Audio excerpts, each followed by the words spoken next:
Welcome, dear listeners, to History with Herodotus, where we embark on a journey through the vast expanse of human experience, guided by the lantern of curiosity and the compass of rigorous inquiry. Today, we venture into the realm of the Mongol Empire, that mighty and enigmatic phenomenon that once stretched from the Pacific to the Caspian Sea, leaving an indelible mark on the tapestry of history. As we delve into the origins of this empire, let us first set our sights on the vast and unforgiving steppes of Mongolia, where the whispers of the wind, through the grasslands, whisper secrets of a bygone era. It is here in the early 13th century that we find the precursors to the Mongol Empire's rise. The year was 1206, and Temujin, a young chieftain from the Kiyad tribe, had just been elected as the Khan of the Mongols. This pivotal event took place on the banks of the Anan River, in what is now modern-day Mongolia. The historical context of this period is crucial to understanding the emergence of the Mongol Empire. The region was already home to various nomadic tribes, each with their own distinct culture and traditions. The Mongols themselves were a product of this complex cultural landscape, shaped by their interactions with neighboring tribes, such as the Tanguts, the Jurchen-led Jin dynasty, and the Muslim kingdoms of Central Asia. As we examine the early life of Temujin, we find that he was born around 1162 AD, in the Khentia Mountains of Mongolia. His father, Yasuge, was a Mongol chieftain who played a significant role in the tribal politics of the region. Following his father's death, Temujin's family was left without protection, and they were forced to rely on the charity of their relatives. This experience would later shape Temujin's vision for a unified Mongol state, where loyalty and merit would be rewarded above all else. The process of unification under Temujin's rule was not without its challenges. He faced opposition from rival clans and leaders who were skeptical of his ambitions. However, through a combination of military prowess, strategic alliances, and clever diplomacy, he managed to consolidate his power and establish himself as the supreme leader of the Mongols. One notable example of Temujin's cunning and strategic thinking was his alliance with Jamuka, a rival chieftain who would later become one of his most trusted advisors. This alliance allowed Temujin to expand his territory and strengthen his position among the Mongol tribes. As he continued to unite the various tribes under his rule, Temujin adopted the title of Genghis Khan, which means universal ruler in the Mongolian language. The Mongol Empire's emergence was also influenced by the larger geopolitical currents of the time. The decline of the Tangut Empire, the fragmentation of the Jin dynasty, and the rise of the Muslim kingdoms in Central Asia all created an environment in which a powerful and unified Mongol state could thrive. Temujin, with his exceptional leadership skills and strategic vision, was able to capitalize on these circumstances, forging a powerful empire that would eventually stretch from the Pacific Ocean to the Caspian Sea. As we conclude this examination of the Mongol Empire's earliest history, we find ourselves poised on the threshold of a new era, one marked by conquest, transformation, and the emergence of a world power.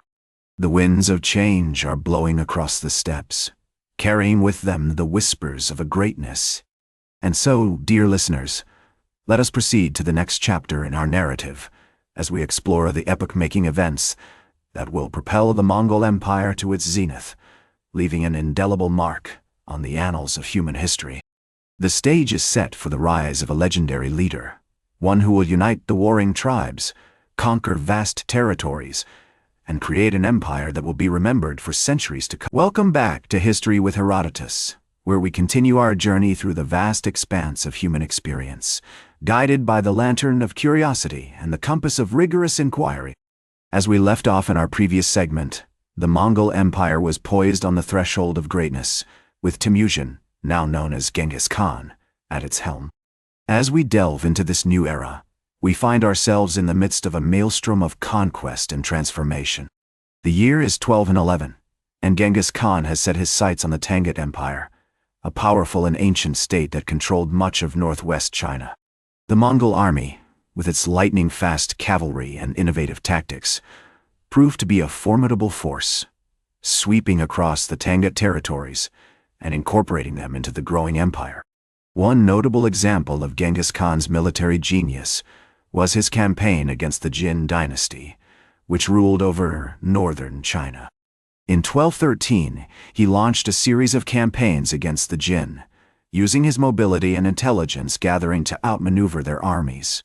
The Mongols employed a scorched earth policy, destroying crops and infrastructure, and forcing the Jin to surrender key cities and territories. As the Mongol Empire expanded, Genghis Khan established a sophisticated system of governance, known as the Yasa, which promoted loyalty, meritocracy, and tolerance. He also created a network of messengers and spies, known as the Yam, which allowed him to maintain control over his vast territories and gather intelligence on potential enemies. The Mongol Empire's cultural achievements during this period were equally impressive. The capital city, Karakorum, became a center of learning and culture, attracting scholars, artists, and merchants from across the known world. The Mongols adopted and adapted various technologies, such as the Chinese invention of gunpowder, and developed a unique blend of nomadic and sedentary cultures. Genghis Khan's successors, including his son and successor Uagadai Khan, continued to expand the empire, conquering Eastern Europe, the Middle East, and Asia. The Mongols established trade routes known as the Silk Road, which connected Europe and Asia, facilitating the exchange of goods, ideas, and cultures. The Mongol Empire's influence extended beyond the realm of politics and warfare. They played a significant role in shaping the course of world history, facilitating the spread of technologies, such as the compass and paper money, and promoting cultural exchange between East and West. As we explore this epoch-making era, we find ourselves in awe of the Mongol Empire's achievements, which continue to inspire wonder and curiosity. The winds of change are still blowing across the steppes, carrying with them the whispers of a greatness that has left an indelible mark on human history. And so, dear listeners, let us proceed to the next chapter in our narrative, as we explore the complexities and challenges of maintaining a vast empire, and the eventual decline of the Mongol Empire's power. The stage is set for a new era of transformation, one that will see the rise of new powers, the emergence of new ideas, and the continued evolution of human civilization.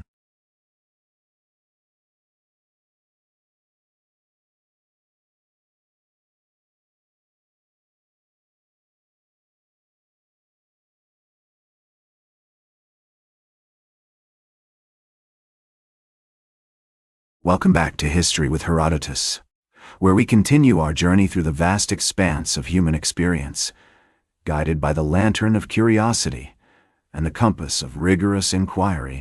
As we left off in our previous segment, the Mongol Empire had reached its zenith, with a vast territory stretching from the Pacific Ocean to the Caspian Sea. As we delve into this new era, we find ourselves exploring the complexities and challenges of maintaining a vast empire, and the eventual decline of the Mongol Empire's power. The year is 1260, and the Mongol Empire has begun to fragment into four main khanates: the Yuan dynasty in China, the Golden Horde in Russia, the Chagatai Khanate in Central Asia, and the Ilkhanate in Persia. One notable example of the challenges faced by the Mongols was the struggle for succession after the death of Genghis Khan's successor, Uagadai Khan. The Mongol Empire was plagued by internal power struggles, with various factions vying for control. The Tolaid Civil War, which lasted from 1260 to 1264, saw the rise of Kublai Khan, who would eventually establish the Yuan dynasty in China. As the Mongol Empire fragmented, its military prowess began to wane.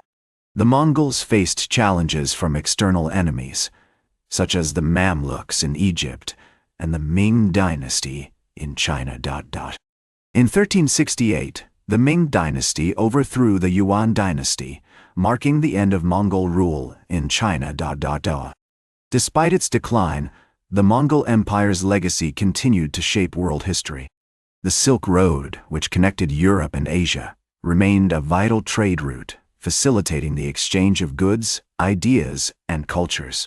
The Mongols also left behind a lasting cultural heritage, with their unique blend of nomadic and sedentary cultures, influencing the development of art, literature, and architecture in the regions they once ruled. The Black Death, which spread across Europe and Asia in the 14th century, also had a significant impact on the Mongol Empire's decline. The pandemic weakened the empire's already fragile economy and led to a significant decline in trade and cultural exchange. As we explore this era of transformation, we find ourselves witnessing the rise of new powers, such as the Ming Dynasty in China and the Grand Duchy of Moscow in Russia. The stage is set for a new era of conquest, colonization, and cultural exchange, which will shape the course of human history for centuries to come. In conclusion, dear listeners, the decline of the Mongol Empire marked the end of an era, but its legacy continues to inspire wonder and curiosity. The winds of change are still blowing across the steppes, carrying with them the whispers of a greatness that has left an indelible mark on human history. And so, we bid farewell to the Mongol Empire, but not before acknowledging its profound impact on the world we live in today. That's all for today's History with Herodotus. Remember to like, share, and subscribe. And until next time, remember that to understand the present, we must first understand the past.